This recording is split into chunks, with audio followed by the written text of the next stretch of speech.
kebersihan dan kesehatan. Untuk memulai pembelajaran pada kali ini, sebaiknya kita berdoa terlebih dahulu. Mari anak-anak, kita berdoa menurut kepercayaan masing-masing. Berdoa dimulai. Berdoa selesai. Anak-anak, pada pertemuan kali ini kita akan belajar tema 1, subtema 4 pembelajaran pertama tentang pertumbuhan dan perkembangbiakan tumbuhan. Tujuan pembelajaran pada pembelajaran kali ini adalah melalui video pembelajaran interaktif, kalian diharapkan dapat mengidentifikasi ide pokok dari informasi yang disajikan tentang pertumbuhan dan perkembangbiakan tumbuhan secara tepat. Kalian juga dapat menentukan jenis-jenis tumbuhan, tahapan pertumbuhan dan perkembangbiakan dengan tepat. Selanjutnya, kalian dapat mengidentifikasi macam-macam teknik potong dan membuat karya dengan rapi. Melalui video ini, kalian dapat menentukan hasil bagi dua bilangan cacah tanpa sisa dan dapat memecahkan masalah sehari-hari yang melibatkan pembagian dengan benar. Anak-anak, pernahkah kalian melihat pohon mangga yang belum berbuah?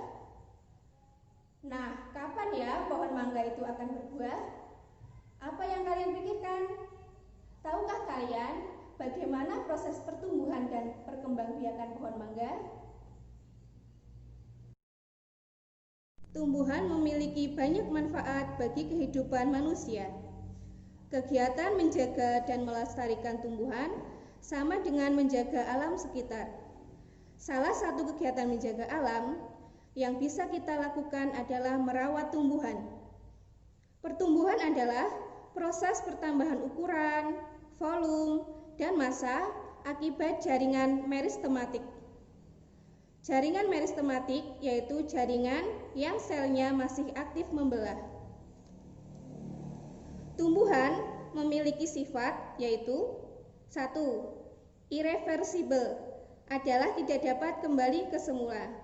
Artinya, tumbuhan yang sudah tinggi tidak akan kembali kecil lagi, bahkan tidak mungkin menjadi biji lagi. 2. Kualitatif dan kuantitatif. Kuantitatif artinya dapat diukur atau dapat dihitung. Mungkin kalian bisa menggunakan penggaris atau alat ukur khusus pertumbuhan yang disebut dengan auxanometer. Kualitatif artinya dapat dideskripsikan. Selanjutnya kita perhatikan gambar berikut. Ada tanaman jahe, kentang, singkong, pisang, kangkung, bawang merah, dan cocor bebek. Tanaman sama dengan makhluk hidup lainnya yang mengalami pertumbuhan. Tanaman pun memiliki daur hidup dan cara yang berbeda dalam perkembangbiakan. Jumlah tumbuhan meningkat karena berkembang biak. Ada tanaman yang mengalami perkembangan secara alami, ada juga yang mengalami perkembangbiakan secara buatan yang dibantu oleh manusia. Perkembangbiakan secara alami dapat diperoleh dengan biji atau tunas. Selain itu, juga dengan umbi atau spora.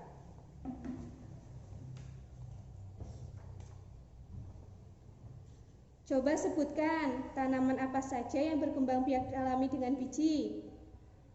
Contoh tumbuhan yang berkembang biak alami dengan biji adalah mangga, jeruk, dan semangka. Sedangkan tanaman yang berkembang biak dengan tunas, contohnya pisang, bambu, dan cocor bebek. Perkembangbiakan buatan adalah proses perkembangbiakan tumbuhan dengan bantuan manusia. Salah satu contoh perkembangbiakan tumbuhan dengan bantuan manusia adalah pencangkokan.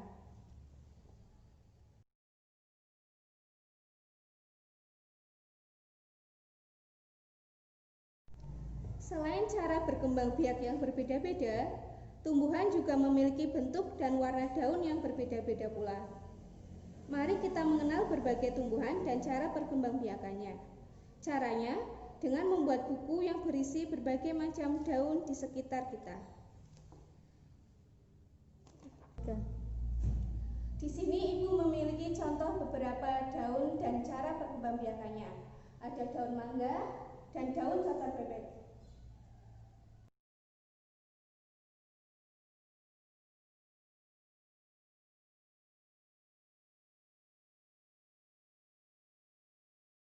Kamu telah mengenal contoh jenis tumbuhan dan mengamati daunnya.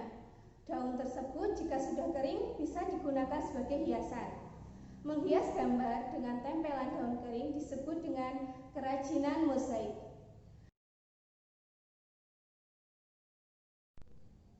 Contoh kerajinan mosaik yang indah bisa dilihat pada gambar berikut. Kalian juga dapat membuat kerajinan mosaik di rumah dengan memanfaatkan daun-daun kering yang ada di sekitar kalian. Apabila mengalami kesulitan, kalian boleh minta bantuan orang tua kalian di rumah.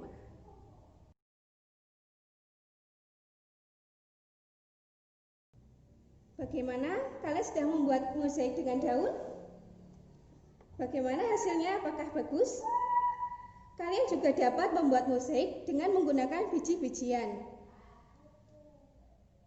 Bu Guru memiliki 10 biji kacang merah yang akan dibagikan kepada 2 kelompok dengan jumlah yang sama banyak. Berapa banyak biji kacang merah yang akan diterima oleh setiap kelompok? Masih ingatkah kalian bagaimana cara menyelesaikan soal tersebut?